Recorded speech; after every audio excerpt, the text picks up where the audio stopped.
కొట్టే కారం రంగు రుచి ఆచి కారం పొడి. ఈరోజు సుమారు 1800 ఫ్లైట్స్ ఆగిపోవటం, ఇది ప్రపంచం ముందే మనకి సిగ్గు, తల దించుకోవాలి. ఎవడరా ఈ పని చేశాడు అని అంటే శ్రీకాకుళం ఎంపీ చేశాడు అంటే మేము చచ్చిపోతున్నాం, భరించలేకపోతున్నాం. ఎక్కడికి వెళ్ళినా పరుగు పోతుంది. ఒక బెంగళూరులో, హైదరాబాద్లో, ఏ ప్రాంతాల్లో మాట్లాడినా మీ వాడంట కదా, అవి మీ జిల్లా వాడంట కదా, మీ జిల్లా వాడే ఎంపీ అఘాయిత్యం చేశాడు, దేశాన్ని నాశనం చేసి పడేశాడు, సర్వనాశనం చేస్తాడని తిడుతున్నారు, అవమానపడుతున్నారు, అవమానిస్తున్నారు. Entire responsibility is held with Rammohan Naidu. నేనైతే అదే చెప్తా. కేంద్ర ప్రభుత్వం గుత్తాధిపత్యం ఇచ్చి మోనోపాలీ, డియోపాలీ ద్వారా కొంతమంది వ్యక్తులకే ప్రోత్సహించడం కేంద్ర ప్రభుత్వం తప్పైతే, ఒక సివిల్ ఏవియేషన్ మినిస్టర్గా నీవు రివ్యూ చేయవా? ఎస్, ఫ్లైట్స్ 1800 ఫ్లైట్లు ఆగాల్సి వచ్చింది. ఎందుకు వచ్చింది? డీజీసీఏ ఒక టైం లైన్ ఇచ్చింది. ఆ టైం లైన్లో భాగంగా పైలట్ ఆఫీసర్స్కి చాలా ఇబ్బంది ఉంది. నిజమే, తప్పే ఉంది. డీజీసీఏ ఇచ్చినటువంటి ఆర్డర్ని మళ్ళీ వెనక్కి తీసేస్తారా? మళ్ళీ అమెండ్మెంట్ చేసేస్తారా? రీఅమెండ్మెంట్ అంటే మీ ఆర్డర్కి మీకే విలువ లేదా? నీ మినిస్ట్రీలోనయ్యా, నీ మినిస్ట్రీలోనే నీ ద్వారా వచ్చినటువంటి ఆర్డర్ అది నువ్వు వెనక్కి తీసుకున్నావు. ఏ ఆర్డర్ వెనక్కి తీసుకున్నావు? 140 కోట్ల మంది ప్రజల యొక్క ఆత్మాభిమానాన్ని చంపేశావు, పరువు తీసేసి వెనక్కి తీసుకున్నావు. తీసి నిన్న పార్లమెంట్లో మాట్లాడతాడు. ఆ కంపెనీ మధ్య ఉన్న ఇంటర్నల్ రోస్టింగ్ అంట, క్రూ రోస్టింగ్, మనకు సంబంధం లేదంట. అది పార్లమెంట్లో చెప్తున్నాడు. ఎవడో చప్పట్లు కొట్టేస్తున్నాడు. ఏట్రా మీకు అర్థమైంది? ఏమర్థమైంది? అది ఇంటర్నల్ రోస్టింగ్ సంబంధం లేదా? సివిల్ ఏవియేషన్ మినిస్టర్కి సంబంధం లేదా? ఇప్పుడు సాధారణంగా డిసెంబర్ నెల వస్తుందంటే యాత్రికులు పెరుగుతారు. నార్త్ ఇండియాకి వెళ్ళే ఫ్లైట్స్ అన్నిటికి కూడా హెవీ ప్రాబ్లం వస్తుంది. ఏంటంటే ఫాగ్ ఎక్కువ ఉంటుంది. ఫాగ్తో ల్యాండింగ్ ప్రాబ్లమ్స్ వస్తాయి. ఒక్కోసారి ఫ్లయింగ్ స్పేస్లోనే 2-3 గంటలు చేయాల్సి వస్తుంది స్కైలోనే ల్యాండింగ్ కోసం. అంత ఇబ్బందుల వల్ల టైమింగ్స్ మిస్ అవుతాయి. దానికి కనెక్టింగ్ ఫ్లైట్స్ తాలూకు టైమింగ్స్ కూడా మిస్ అవుతాయి. ఇంత పెద్ద సమస్యలు ఉంటాయి ఈ నవంబర్, డిసెంబర్, జనవరి వరకు. ఇలాంటి సమయంలో మీరు వింటర్లో ఎలాగ ఫ్లైట్స్ నడిపిస్తాం, ఎన్ని ఫ్లైట్స్ నడిపిస్తాం అని ఒక ప్లాన్ ఇచ్చారే డీజీసీఏకి. ఇండిగో వాళ్ళు ఇచ్చారు కదా. ఇండిగో వాళ్ళు ఇచ్చిన ప్లాన్ ఎలా ఇచ్చారు? మీ పైలట్ ఆఫీసర్స్ లేకుండా ఇచ్చారా? క్రూ లేకుండా ఇచ్చారా? అయినా ఇండిగో కంపెనీ 8,500 కోట్ల లాభాల్లో ఉంది. 8,500 కోట్ల లాభాల్లో ఉన్న ఇండిగో కంపెనీ మరో 150 మందో 200 మందో పైలట్ ఆఫీసర్స్ వేసుకోలేదా? 2 సంవత్సరాల నుంచి జరుగుతున్న డిస్కషన్లో కొత్త వాళ్ళని అపాయింట్ చేసుకోలేరు. 500 పైచీలకు ఇప్పటికీ స్టాఫ్ డెఫిసిట్ ఉంది. ఈ స్టాఫ్ డెఫిసిట్తో 8,500 కోట్ల లాభాల్లో భాగంగా ₹1 కూడా లాభార్జనకు నష్టం రాకుండా ఈ ఫ్లైట్స్ నడిపేస్తారంట. మరి టైం లిమిటేషన్స్ పెట్టుకోరంట. డీజీసీఏ చెప్పిన ఆర్డర్స్ అనవసరం అంట. హైకోర్టు ఇచ్చిన ఆర్డర్స్ అనవసరం అంట. పైలట్ ఆఫీసర్స్, ఫ్లైట్ క్రూ తాలూకా సమస్య కూడా వీళ్ళకి అనవసరం అంట. ఏం జరిగిపోయినా పర్వాలేదు, వీళ్ళకి లాభాలు రావాలి, దానికి ప్రభుత్వం మద్దతు, దానికి సివిల్ ఏవియేషన్ మినిస్టర్ మద్దతు. ఇందులో ఏం జరుగుతుందంటే, ఈ ఇండిగో కంపెనీ ఏదైతే మొనోపొలీ చేస్తుందో, ఏదైతే డియోపొలీ చేస్తున్నారో, ఈ 2 కంపెనీలకు, ప్రభుత్వానికి, ఈ 2 కంపెనీలకు కేంద్ర మంత్రి రామ్మోహన్ నాయుడుకు ఆర్థిక ఒప్పందాలు ఉన్నాయి. నేను ఒక ఢిల్లీలో ఒక ఉన్నత స్థాయి వ్యక్తితో నేను మాట్లాడాను. ఆయన ఎవడండి ప్రశ్నిస్తాడు? ఆయన ఎందుకు మమ్మల్ని ఆపుతాడు? మా టైం లైన్స్ బ్రేక్ చేయమని డీజీసీఏ ద్వారా మినిస్టర్ ఎలా అడుగుతాడు? 7.5 కోట్లు ఇస్తున్నాం నెలకి. We are paying 7.5 crores to Mr. Rammohan Naidu. ఈ ప్రశ్నే ఒక సీనియర్ జర్నలిస్ట్, ఇండియాలో ఫేమస్ జర్నలిస్ట్ ఆర్నాబ్ గోస్వామి కడిగి వదిలేశాడు. ఆర్నాబ్ గోస్వామి అడుగుతున్నది ఏంటి? నా సహచరుడే ఒక ఎమ్మెల్సీ ఉన్నాడులే, దీపక్ రెడ్డి, లోకేష్ గారు వార్ రూమ్లో మాట్లాడుతున్నారంటాడు. లోకేష్కి ఈ ఏవియేషన్కి, సెంట్రల్ ఏవియేషన్కి సంబంధం ఏంటి? On what respect he will discuss about that is subject? Good question. 2, మరి రామ్మోహన్ నాయుడు ఎక్కడున్నాడు? ఇంతవరకు జరిగిన విపత్తులో ఒక్క ఎయిర్పోర్ట్కి వెళ్ళాడా? ఒక్క ఎయిర్పోర్ట్లో ఒక్క ప్యాసింజర్ నేను కలిసారా? ఆ డబ్బులు వెంటనే రిటర్న్ చేయడానికి ఏర్పాట్లు చేశారా? ఇష్టానుసారంగా ధరలు నిర్ణయించి ఇతర ఎయిర్లైన్స్ అన్ని కూడా ధరలు నిర్ణయించి 80,000 60,000 అంటుంటే నువ్వు నెట్ఫ్లిక్స్ చూసుకుంటున్నావంట. గోస్వామి అన్నారు, Rammohan Reddy minister Rammohan Reddy enjoying with Netflix, tennis ఆడుతున్నాడంట, మొబైల్ చూసుకుంటున్నాడంట, ఎంజాయ్ చేస్తున్నాడు.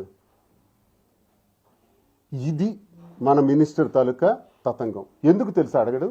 మన నెలకు 7.5 కోట్లు వెళ్తుంది. ఎందుకు అడుగుతాడు? ఎవరు వెళ్ళకపోతే మనకి సింపుల్గా అంటాడు, ఇండిగోలో వాళ్ళకి ఇంటర్నల్గా ఉన్నటువంటి ఇష్యూస్, సరే ఇంటర్నల్గా ఉన్న ఇష్యూస్ కదా, మన భారతదేశంలో ఉన్న కోటాను కోట్ల మందికి ఎఫెక్ట్ అయింది కదా, మరి మాట్లాడవా? మరి వింటర్ సీజన్లో ఇవ్వబోయే టైమింగ్స్ అన్నిటి గురించి మాట్లాడవా? మరి డీజీసీఏ ఇచ్చినటువంటి టైం లైన్స్ గురించి ఆ ఇండిగో యాజమాన్యానికి డీజీసీఏ కూర్చోబెట్టి మాట్లాడవా? అది నీ బాధ్యత కదా. అందుకే you are the responsible person. నీవే దీనికి జవాబుదారివి మిస్టర్ రామ్మోహన్ నాయుడు అని నేను అడుగుతున్నా. ఈ జిల్లావాసిగా నీ మీద పోటీ చేసి జస్ట్ మార్జిన్తో ఓడిపోయాను, లేకపోతే నీకు ఈ అడ్రస్లు ఉండవు ఈరోజు. ఈ స్టేజ్ నీకు ఉండదా? Bad luck. లేకపోతే ఎక్కడుండేవాడు నువ్వు? ఇంత వినాశనం జరుగుండేది కాదు, ఇంత అన్యాయం ఈ జిల్లా ప్రజలకు జరుగుండేది, ఈ దేశ ప్రజలకు జరుగుండేది కాదు, ఈ జిల్లాకు అవమానమే వచ్చి ఉండేది కాదు. మేము రాజకీయాలు చేస్తున్నాం. ఈరోజు అపోజిషన్లో ఇంత గట్టిగా మాట్లాడుతున్నాను. ₹1 లంచం అవినీతి ఎప్పుడైనా నా జీవితంలో చేయలా. చేస్తే you have great chance. Mister Rammohan Naidu, నీకే ఛాన్స్ ఉంది నన్ను అటాక్ చేయడానికి. దమ్ముందా? నిజాయితీ పరుడుకున్నటువంటి వాయిస్ ఇది. నీకు అది లేదే. భయం, డబ్బు సంపాదన. ఈ మినిస్టర్ ఎలా తగలడితే సెంట్రల్ మినిస్టర్, ఇక స్టేట్ మినిస్టర్ ఉన్నాడు, ఈయనదంతా ఒక భాగోతం. ఈనాడు పేపర్లోనే రాశారు, రోజుకి 20 లక్షలు రాకపోతే మేడం మీదకి వెళ్ళడంట. నేను చెప్పలా, అసెంబ్లీలో కూడా నేను చూపించాను. రోజుకి 20 లక్షలు కాదండి, ఈనాడులో రాశారు, కనీసం రోజుకు ₹1,00,00,000. నేను గ్రానైట్ వానర్స్ అసోసియేషన్ అధ్యక్షుడిగా తెలియజేస్తున్నాను, గౌరవ అధ్యక్షుడిగా. ఈ జిల్లాలో 108 ఫ్యాక్టరీలు ఉంటే 30 ఫ్యాక్టరీలు పోయినాయి, పారిపోయినారు ఈ అచ్చెన్నాయుడు నేతృత్వంలో. కారణం లంచం. వాళ్ళ దగ్గర నుంచి విపరీతంగా డబ్బులు తీసుకునే పరిస్థితి.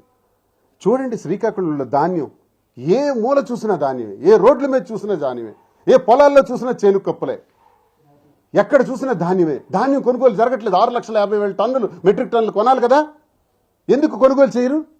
గతంలో ఎలా జరిగింది? కళ్ళం దగ్గరికి వెళ్ళి అగ్రికల్చరల్ అసిస్టెంట్ ఎస్టిమేషన్ వేసి ఆ ధాన్యాన్ని కొనుగోలు చేసి, ధాన్యానికి మద్దతు ధర వేసి, హమాలీల ధర వేసి, గోని సంచుల ధర వేసి, ట్రాన్స్పోర్ట్ ఛార్జెస్ వేసి అవన్నీ కొనుక్కునే రోజు మొన్నటి వరకు జగన్మోహన్ రెడ్డి గారి గవర్నమెంట్లో చూసాం కదా. ఈరోజు ఏమైంది? ఎందుకు మార్చేశారు? ఎందుకు ధాన్యాన్ని రోడ్ల మీద ఉన్నాయి? చూడండి, ఏ ఊర్లో హైవే, నేషనల్ హైవే మీద కూడా ధాన్యం పోగులు ఉన్నాయి. ఎందుకో తెలుసా? కావాలనే 6,50,000 మెట్రిక్ టన్నుల ధాన్యాన్ని కొనుగోలు చేయకుండా ఆపుతున్నాడు. ఎందుకంటే దళారీల ద్వారా ధాన్యం అమ్ముకం అయిపోవాలి. దళారీల ద్వారా దళారీలకు అధ్యక్షుడు ఎవడు? కింజరాపు హరిప్రసాద్, సొంత బ్రదరే. వీడు శాశ్వత జిల్లా వ్యవసాయ రైస్ మిల్లర్స్ అధ్యక్షుడు హరిప్రసాద్. ఇతడి నేతృత్వంలో ఈ దళారీలు ధాన్యాన్ని 1300కి 1400కి కొనేస్తున్నారు. అది అమ్మకం అయిపోతే అప్పుడు మంత్రి బయటకు వస్తాడు డిసెంబర్ ఎండింగ్కి వచ్చి, ఇదిగో ధాన్యాన్ని కొంటాను 6,50,000 టన్నులు అంటాడు. ఆ డబ్బుల ద్వారా ఒరిస్సా ధాన్యాన్ని కొనేస్తాడు 1000కి 1200కి. ఈ డబ్బంతా కైంకర్యం చేసిస్తాడు. ఇది వ్యవసాయ శాఖ మంత్రి చేసే వ్యవహారం. ఇకపోతే ఎస్డబ్ల్యూఎస్ ద్వారా అతడు గోడౌన్స్ 30,000 టన్నులు ఉన్నాయి నిమ్మాళ్ళలో. వాళ్ళు ఆ ధాన్యాన్ని అక్కడ పెడుతుంటే ప్రతి ఏసీకేకి 6,000 తీసుకుంటున్నాడు. అంతేకాదు, మరో విషయాన్ని కూడా తెలియజేయాలి. రైస్ మిల్లర్స్ మిల్లింగ్ కోసం, ట్రాన్స్పోర్ట్ కోసం 80 కోట్లు ప్రభుత్వం శాంక్షన్ చేసింది. అందులో 10% అచ్చెన్నాయుడికి ఇవ్వాలంట. అంటే 8 కోట్లు ఇవ్వాలి. మొత్తం 150 కోట్లు వెళ్తుంది బిల్స్ ఇంచుమించు. మన జిల్లాలో 265 రైస్ మిల్స్ ఉన్నాయి. దాని వాల్యూ ఇంచుమించు 150 కోట్ల పైచిలకే. అందులో 10% అంటే 15 crores. ఇప్పుడు 80 crores రిలీజ్ అయింది కాబట్టి 8 కోట్లు ఖాతాలోకి వెళ్ళిపోయింది. తెలుసా ఇది జిల్లా ప్రజలకి, రైతులకు తెలుసా? మీడియా ద్వారా ఇవన్నీ కూడా పటాపంచలు చేయడానికి ఈరోజు వచ్చాను ఇక్కడికి. ఒకవైపు నేను చంద్రబాబు నాయుడు చెప్పాను, అయ్యా చంద్రబాబు నాయుడు గారు, లోకేష్ గారు, మా జిల్లా భౌగోళిక పరిస్థితుల్లో శ్రీకాకుళం జిల్లాలో ఉన్న సామాజిక వర్గాలన్నీ చూసుకుంటే, ఆ సామాజిక వర్గాలన్నీ లెక్కేసుకుంటే 8వ 9వ స్థానంలో ఉన్న సామాజిక వర్గానికి మీరు కేంద్ర మంత్రి రాష్ట్ర మంత్రి పెడితే అన్లిమిటెడ్ పవర్ ఒకే ఇంటికి మీరు ఇచ్చారు. అన్లిమిటెడ్ పవర్ ఇచ్చారు కాబట్టి వాళ్ళు బరి తెగించి ఇంత దుర్మార్గంగా ప్రవర్తించి భారతదేశ చరిత్రలోనే ప్రపంచ చరిత్రలోనే కని విని ఎరుగని రీతిలో 1800 ఫ్లైట్స్ ఆగిపోవడానికి కారకుడు ఒకడైతే రైతులు నడ్డి విరగొట్టి మోసం చేసేటటువంటి వ్యక్తి మరొకడయ్యాడు. అన్లిమిటెడ్ పవర్స్ మేమేం చేస్తాం? మీరు ఇచ్చారు, వాళ్ళకి యోగ్యత లేదు, అవకాశం లేదు, అయినా మీరు కల్పించారు. ఇది తప్పు అని నేను అన్నాను. అది వికేంద్రీకరణ చేయండి. ఇంకే సామాజిక వర్గాలు లేవా? కాళింగ సామాజిక వర్గం 1వ స్థానంలో ఉంటే 2వ స్థానంలో కాపు, యాదవాస్, రెడ్డిస్, ఎస్సీస్, ఇలా పోతే 8, 9 స్థానంలో ఉన్నది ఆ సామాజిక వర్గం. ఆ సామాజిక వర్గానికి 2 మంత్రులు. కాపులకు మాత్రం ఇవ్వరు, కాళింగులకు మాత్రం ఇవ్వరు. పోని ప్రశ్నిస్తాడా జిల్లాలో అంటే ఎవడు ప్రశ్నించడు. వైసీపీ ప్రధాన ప్రతిపక్షం జిల్లాలో. అసలు నా దృష్టిలో నాకు వైసీపీ సస్పెండ్ చేశారు. నా పర్సనల్ విషయం మీద సస్పెండ్ చేశారు. ఇది 2 రాష్ట్రాల్లో ప్రతి ఒక్కడికి తెలుసు. నేను తప్పు చేయలేదు, అవినీతి చేయలేదు, భూదందాలు చేయలేదు, అధికార దుర్వినియోగం చేయలేదు. ఉంటే ఇప్పుడు గుడ్ ఛాన్స్ అధికార పార్టీకి చేయలేదు. ఇంత దర్జాగా వచ్చి మాట్లాడుతున్నాను. నన్ను ఏదో పర్సనల్ కారణం పెట్టి సస్పెండ్ చేశారు. ఎవరు? ధర్మాన ప్రసాద్ అండ్ కృష్ణదాస్. వీళ్ళు చచ్చారా? వీళ్ళు గాడిదలు కాస్తున్నారా? దేశం మొత్తం దుమ్మెత్తి పోస్తుంది కదా రామ్మోహన్ నాయుడు వ్యవహారం మీద. రామ్మోహన్ నాయుడు రాజీనామా చేయాలంటున్నారు కదా. 3 రాజీనామా చేయమని దేశం డిమాండ్ చేస్తుంది. ఈరోజు అర్నబ్ గోస్వామి దగ్గర కూడా భారతదేశంలో ఇంచుమించు 140 కోట్ల మందికి సంబంధించి ఆ రిపబ్లిక్ టీవీని ఈరోజు వీళ్ళు మేము టీవీ బాయ్కట్ చేశారట. సరే బాయ్కట్ చేసుకుంటే నువ్వు చేసుకో, మాకు సంబంధం లేదు. నువ్వు బాయ్కట్ చేయవలసింది ఎవరిని? ఇండిగో యాజమాన్యానిక, రిపబ్లిక్ టీవీకా? ఏంటో డెసిషన్లు? చంద్రబాబు నాయుడు గారికి అడిగితే నాకు సంబంధం లేదు, లోకేష్కి అడిగితే లోకేషే చూస్తున్నారు వార్ రూమ్లో అని దీపక్ రెడ్డి చెప్తాడు, ఎమ్మెల్సీ అధికార ప్రతినిధి. ఆయన నాకు సంబంధం లేదంటారు. రామ్మోహన్ నాయుడు ఏమో అసలు ఈస్ట్ చూస్తున్నాడో, నార్త్ చూస్తున్నాడో, సౌత్ చూస్తున్నాడో తెలియట్లేదు. అసలు ఎటు చూస్తున్నాడో తెలియట్లేదు, దిక్కులు చూస్తున్నాడు. ఈ పరిస్థితుల్లో ఈ దేశంలో ఇంత పెద్ద విపత్తు. ఈ విపత్తు కారణం స్పష్టంగా Rammohan Naidu has to resign. Rammohan Naidu నీకు సిగ్గు శరం ఉంటే రిజైన్ చేయి. జార్జ్ ఫెర్నాండెస్ గారు ట్రైన్ యాక్సిడెంట్ అయితే గంటలో రిజైన్ చేశారు. ఇది చరిత్ర భారతదేశానికి.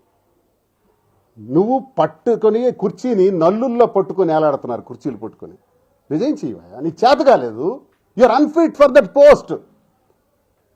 You're unfit for civil aviation మినిస్టర్గా నువ్వు అన్ఫిట్, ఎంపీగా నువ్వు అన్ఫిట్. రా, నామినేషన్ అయ్యి తెలుస్తుంది. నీకు దమ్ముంటే నేను నామినేషన్ వేస్తా ఇండిపెండెంట్గా. బై ఎలక్షన్స్కి వెళ్దాం. ఇప్పుడు ఈ దేశంలో ప్రపంచమంతా తలదించుకునే విధంగా విపత్తుకు నువ్వు కారణమేవు కదా. నీలో నిజాయితీ ఉంటే ఎవరు గెలుస్తారో చూద్దాం. మిస్టర్ రామ్మోహన్ నాయుడు, సవాల్ తీసుకోగలవా? ఇంతవరకు మీడియా ముందుకు రావట్లా. అర్నబ్ గోస్వామి అడుగుతున్నారు, where is mister civil aviation minister Rammohan Naidu, please come, I'm ringing you. Hello అని కట్ చేశాడట. ఏం భయం? నాకు రింగ్ చేయమని ఏ మీడియాకైనా టాక్ మని ఎత్తాను, మాట్లాడతాను. నీకేం భయం? తప్పు చేశావు, దొరికిపోతావు. ఆర్నాబ్ దృష్టిలో పడితే నీకు ఎముకలు ఇరిగిపోతాయి. అంత భయంకరంగా ఉంటుంది ఆయన కామెంట్, తట్టుకోలేవు. కాబట్టే గోస్వామికి దూరంగా ఉన్నావు, మీడియాకి దూరంగా ఉన్నావు. ఎక్కడో 4 గోళ్ల మధ్య మీడియాతో మాట్లాడుతున్నావు. ఏ ఎయిర్పోర్ట్కి రాలేదు, సారీ చెప్పలేదు. వాళ్ళేదో చెప్తున్నారు ఇండిగా కంపెనీ వాళ్ళు, ఆర్ మేము వెరీ సారీ ఫర్ ఇన్కన్వీనియన్స్. సారీతో పోతుందా? కోట్లాది మంది తాలూకు ఆర్తనాదులు సారీతో పోతాయా?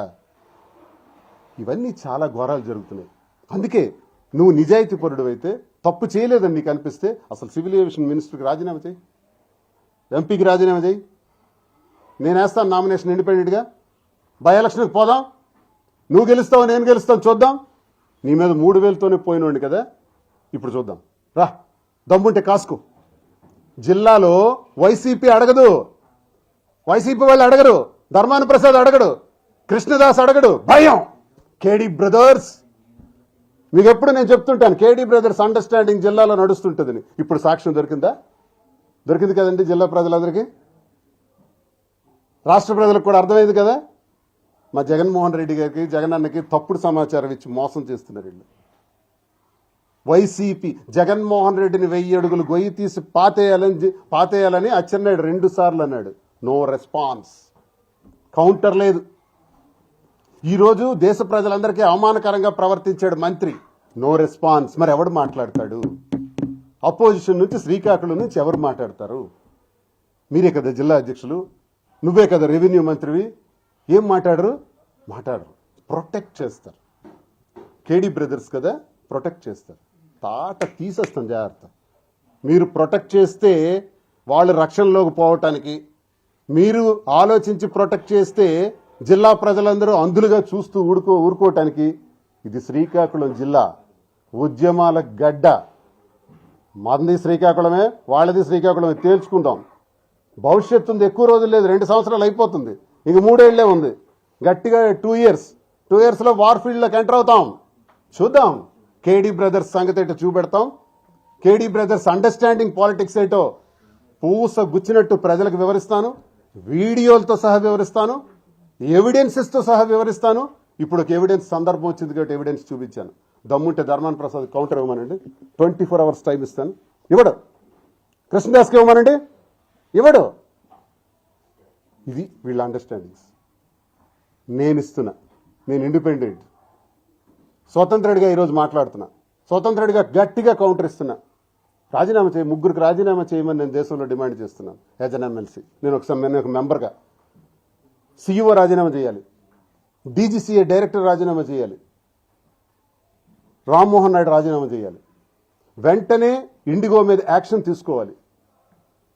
ఏదో ఒక నోటీస్ ఇస్తే నోటీస్ కాలు సారీ ఫర్ ద ఇన్కన్వీనియన్స్ అని సమాధానం ఇచ్చారు. Is it the response? ఇదే వాళ్ళు ఇవ్వాల్సినటువంటి సమాధానం? ఇదే మనం ఇవ్వాల్సినటువంటి కోట్ల మంది ప్రజలకు బాధ్యత వహిస్తున్నటువంటి ప్రభుత్వాలు? ఆఫ్టర్ ఆల్ ఒక కార్పొరేట్ సంస్థకి యాక్షన్ తీసుకోలేరా? మనోభావాలు మానసిక వ్యధకు గురి చేస్తే దానికి ఎంత శిక్షణ వేయొచ్చు. మానసిక వ్యధకు గురి చేసిన రామ్మోహన్ నాయుడు రాజీనామా చేయాలి నేను కోరుతున్నా. లేదంటే ప్రజలే మీకు తుక్కు కింద కొడతారు. తీవ్ర పరిణామాలు ప్రజల ద్వారానే ఎదుర్కొంటారని తెలియజేస్తున్నాను. రామ్మోహన్ నాయుడు ఏమైనా స్కూల్ పిల్లోడు అనుకుంటున్నారా? Is the minister for aviation. Minister for ఏవియేషన్లో నేను అడుగుతున్న సూటి ప్రశ్నలు, ఏదైతే ఇండిగో వాళ్ళు టైం లైన్ ఇచ్చారో రానున్న వింటర్ సీజన్కి సంబంధించి, ఆ సమయంలో ఈ ఫ్లైట్ క్రూ గురించి కానీ పైలట్ ఆఫీసర్స్ గురించి కానీ డిస్కస్ చేయాల్సిన బాధ్యత నీకు లేదా? సడన్ గా ఒకవేళ ఇండిగో సీఈఓ ఆపేస్తే ఎందుకు ఆపారు? పనులు పునరుద్ధరించే మీరు ఫ్లైట్స్ మళ్ళీ వెళ్ళండి, పొజిషన్లో పెట్టండి. ఎలాగైతే ఇప్పుడు నోటీస్ వెనక్కి తీసుకున్నారో దాన్ని వెంటనే యాక్టివేట్ చేయలేరా? ఇష్టానుసారంగా ధరలు పెట్టి కస్టమర్స్ని, ప్యాసింజర్స్ని ఇబ్బంది పెడతారా? ఈ రోజు వరకు పరామర్శించకుండా ఉంటారా? ఈ రోజు వరకు కనీసం వాళ్ళకి కట్టినటువంటి డబ్బులు, వాళ్ళ ఫేర్స్ వాళ్ళకి తిరిగి ఇవ్వరా? ఇవన్నీ ఎవరికి నేను ప్రశ్నించాలి? నేను సపోర్ట్ చేయాలా జిల్లా వాసిగా? సిగ్గుతో చస్తుంటే దేశ ప్రజల ముందు తలెత్తుకోలేకపోతున్నాం శ్రీకాకుళం వాళ్ళు. నేనెందుకు సపోర్ట్ చేస్తాను? అతన్ని ఎందుకు బలిపశం చేసినట్టు అవుతుంది నాకు అర్థం కాలేదు. ఎందుకు బలిపశం అవుతాడు? మోసం చేశాడు, మోసగాడు అవుతాడు. 140 కోట్ల మంది ప్రజల ఆత్మాభిమానాన్ని ఈరోజు తుంగలో తొక్కాడు. మోసగాడు, cheater, inability fellow. Is not suitable for minister. Is unfit for aviation minister or MP also. So he has to resign. This is my demand. తెరకొట్టే కారం రంగు రుచి ఆచి కారం పొడి.